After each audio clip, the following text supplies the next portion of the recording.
when I was in high school, my art teacher said that I should actually go to university and become like an artist, get a degree in fine art. And I kind of sloughed him off because I already knew I was going to become an actor.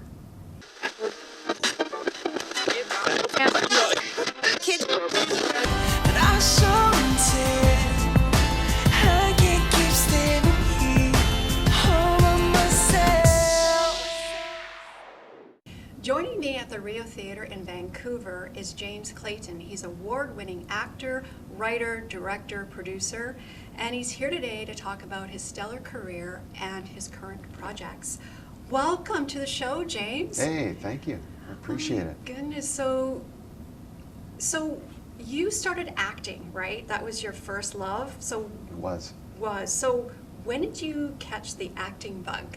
Oh, I mean it's actually something very easy to answer, but I'm sure it's probably pretty relatable to a lot of kids. Is I was acting probably right out of the womb, to be honest with you, and I was known to very early on lock myself away in my room, and I'd have all my action figures, or I would have my Halloween costumes because my mom was a very good seamstress and she would make all sorts of costumes for me. And I would act out parts, and I would put on scenes with the action figures, and if my sister walked in on me, I'd scream at her and tell her to get out. So, as time has gone on, I've realized that I was basically born to be, an actor, director, filmmaker, storyteller, really. And I was singing back then too, but don't ask me to sing a tune right now because I'm a little out of practice. But I did start off singing too. So musicals as well. Well, yeah, probably that would be the most extent. I don't think I would have a voice in order to do singles or a record. And anyway, we'll leave that to Neil Diamond. In order, no, I'm teasing. To be able to do that. I mean, James, do you come from a family of actors or creative people? Well, not so much actors, but definitely both sides of my family are pretty prolific artistically. I mean, on my dad's side, he was known to be a very good singer.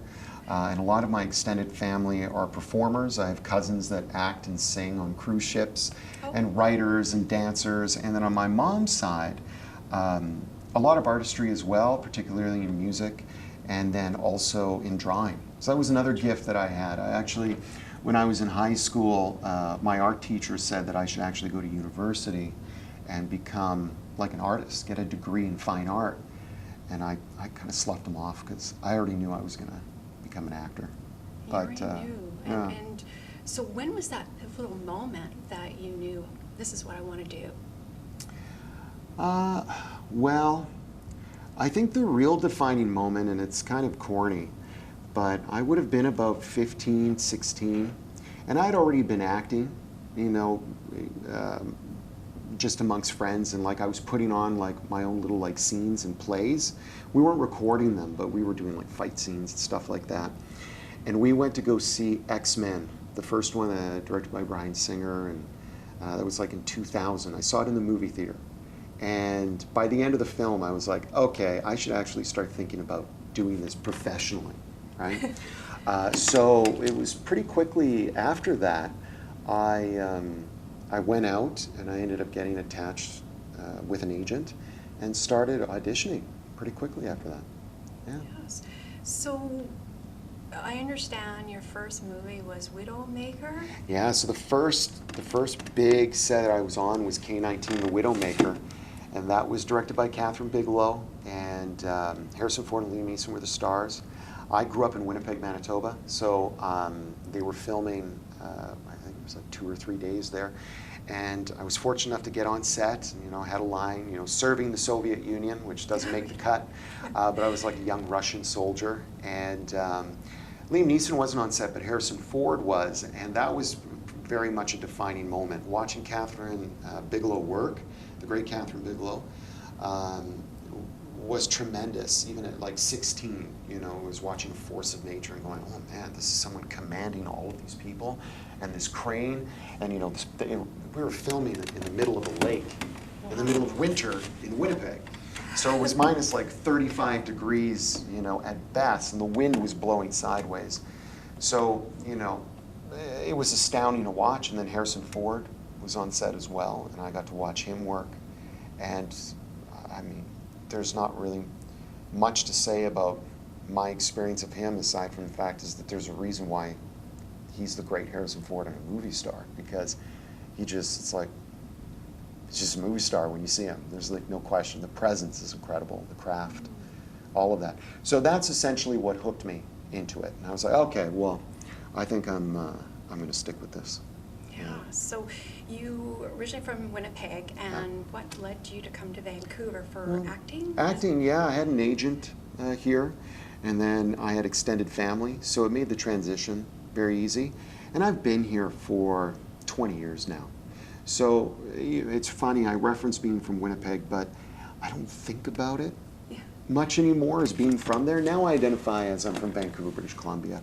And subsequent to my move, all of my family and all my immediate family, a lot of friends moved here. So my entire core, my wife is here, my son is here. So I'm British Columbian now, through and through. I mean, looking back, you're in your room, you're playing with your action figures.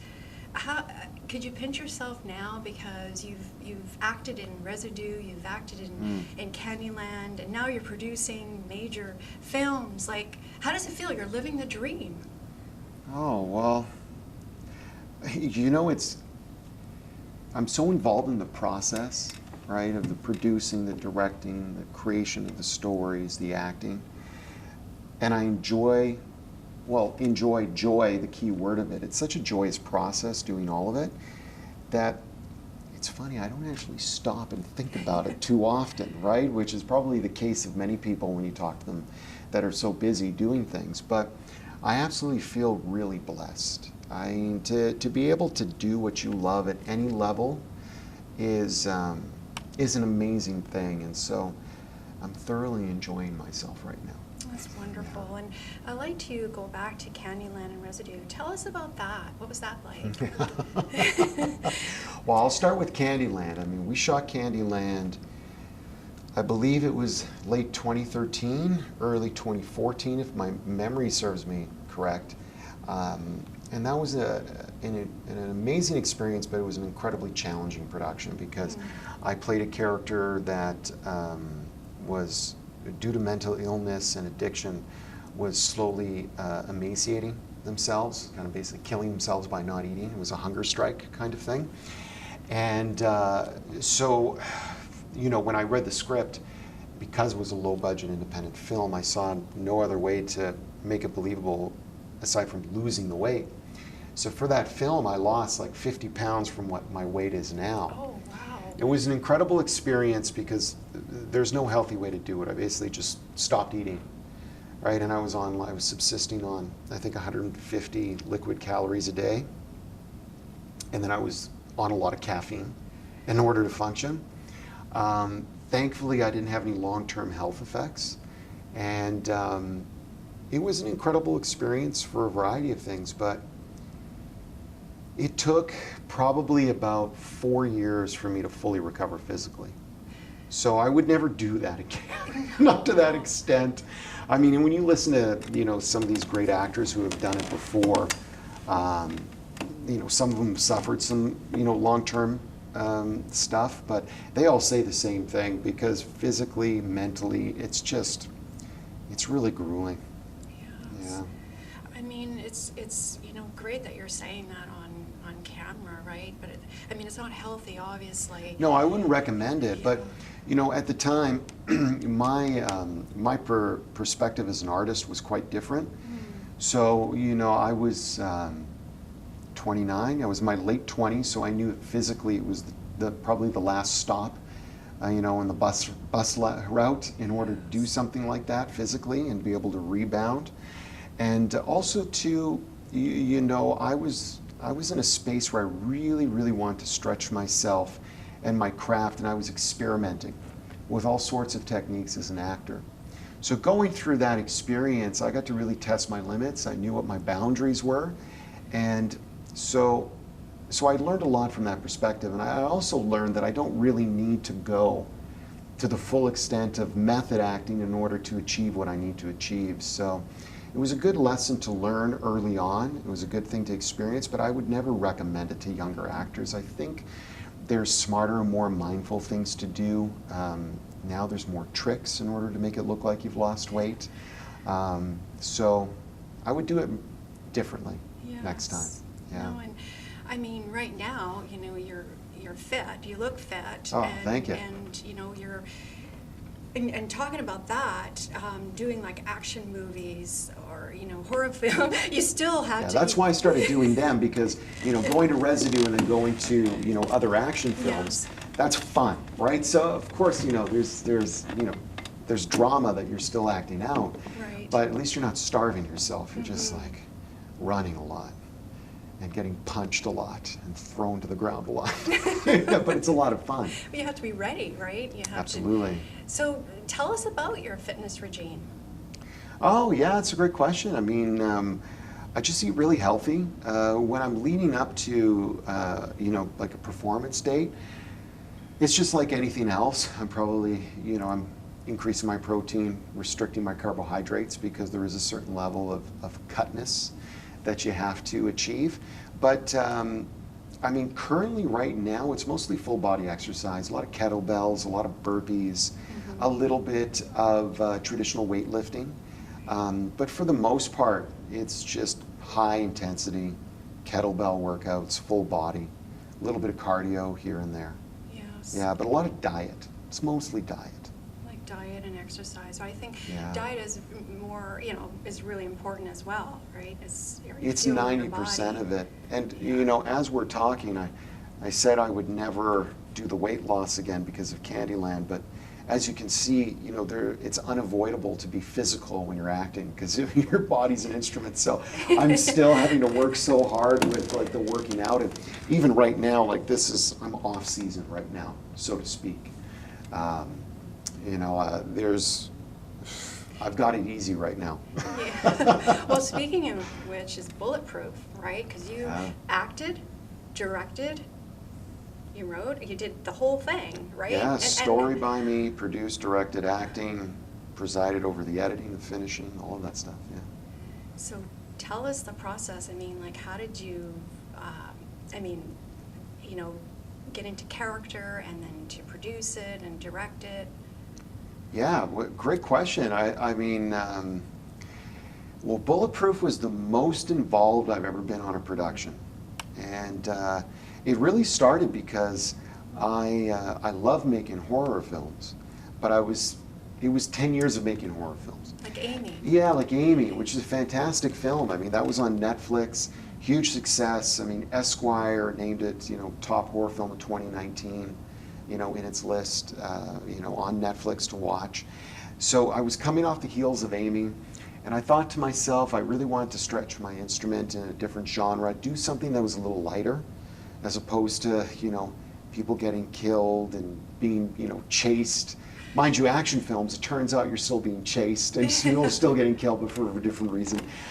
So I really wanted to make a summer popcorn film, the ones that I grew up with, you know, something that, you know, like Indiana Jones or, you know, Lethal Weapon, you know, Bad Boys, Independence Day. I really wanted to tap into that kind of fun. And so that was really the start of it. And I started developing the story with two fantastic writers, local Vancouver writers, Danny Mack and Cooper Bebo. And it was a pretty straightforward process. We worked on the script for a year. I knew the actors locally that I wanted to work with, so we created the roles around their personalities and their skill sets. And also we created around the means in which that we knew we could do. Because the film was independent and completely created in Vancouver, obviously we don't have the, you know, the unlimited tapped cash flow of a studio or anything like that. So we took an inventory of everything that we had access to and what we could achieve with our means, and we wrote to that, which I think is a testament to any independent filmmaker. It's wonderful. You know, write to what you have available and just write creatively and smartly towards that and make your movie. Because then this way you're not waiting for, you know, all of these X factors to happen. You can proactively build towards it. And some people may say, well, you know, I don't have even $100,000 to make a movie. I only have $2,000 to make a movie. Perfect, do that. The first movie I ever made was, I mean, I think it was $10,000. I had the means for that, but that's all I had. And I think, especially in today's day and age, we have access to so much technology. We can film an entire phone or a movie on an iPhone. On an iPhone. Right, we can edit on our phones now too, right? So I think it's a really encouraging time. So I digress though. So going back to that, it took about a year to develop, and then we were gearing up to shoot, and COVID happened, which was, unfortunate, for a variety of reasons. So we delayed for about a year, and then in 2021 we decided, okay, well, let's do it before, things get too old, or, life, there was a good pocket when things started to loosen up on the pandemic and everything a little bit. So we filmed the movie and we split it up into 3 blocks, so it was manageable. And it was the most incredible experience that I've ever had as a filmmaker. That's great. Yeah. Sorry for me rambling. No, I mean, it's such, like, when you say you're a producer, like, there's so much involved, like, with There is. budgeting and sequence, like, can you tell us a little bit more about that? Yeah, so what's nice about it is, when you're producing and directing, they really go hand in hand and inform each other. So I was involved in the financing of the film, and then also talking about the means in which we had. From a directing standpoint, I was able to go, okay, so I know we can get these 4 used cars. I know we can film them in this way. So I was able to build my shot list towards that, and it was informed by our budgetary constraints. And because I knew that we didn't have the money to reshoot, we only had enough money for like 2 takes, maybe 3 takes. Yeah. And that's the truth. I think there was one scene where we had the luxury of 7 takes, and it was a talking scene. It wasn't even an action scene.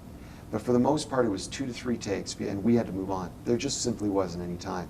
So I had to really be sure of what the edit looked like in my mind. So it took a lot of visualizing, a lot of talking, working with my editor, working with the cinematographer and my other producing partners. And that was essentially the process. They really went hand in hand. Yeah, it's a great team.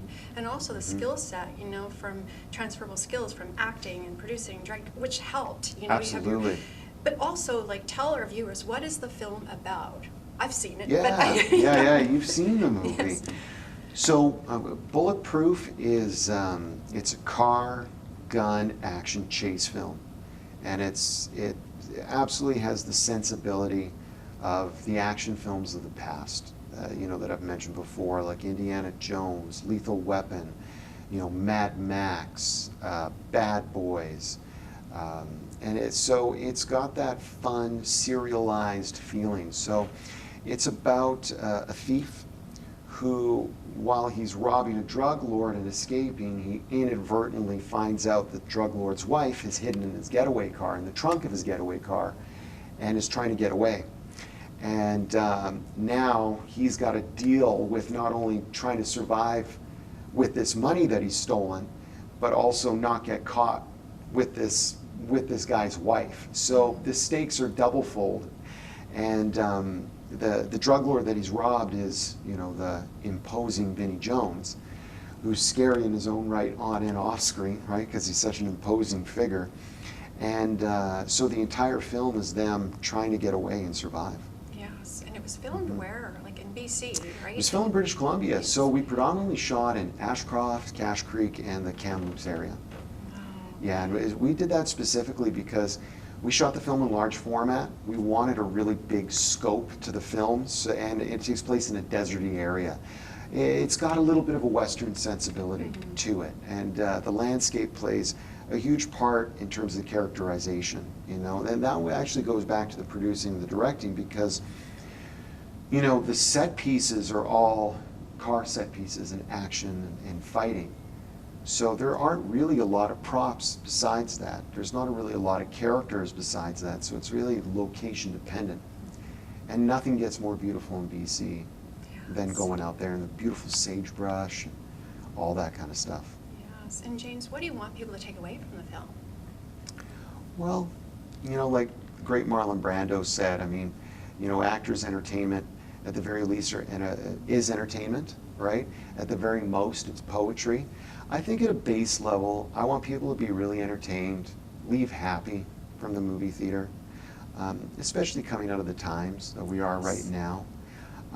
But there is a lot of heart to the film, because the film is about family. It's about new beginnings. So I think, you know, the film starts off, you know, literally with a bang. It's high octane action all the way through. But by the time you reach the end, you realize that there is a little bit of heart there. And it is about connecting, you know, on a human level with each other, and that there's hope in the end. So I think, you know, if anything, if the audience leaves with that, I'll be in a good spot as a filmmaker. Yeah. Yes. Tell us, was there a challenging role in the film? In what sense? Like in terms? Scary, like a scary part or anything? You know, for as crazy as the stunts are in the film, as heightened as the sequences are, there was nothing really wild in the movie. It was the most straightforward filming, the most joyous experience. Everyone showed up, and you know, even though we only had 2 to 3 takes, I could have printed the first take on most of the stuff.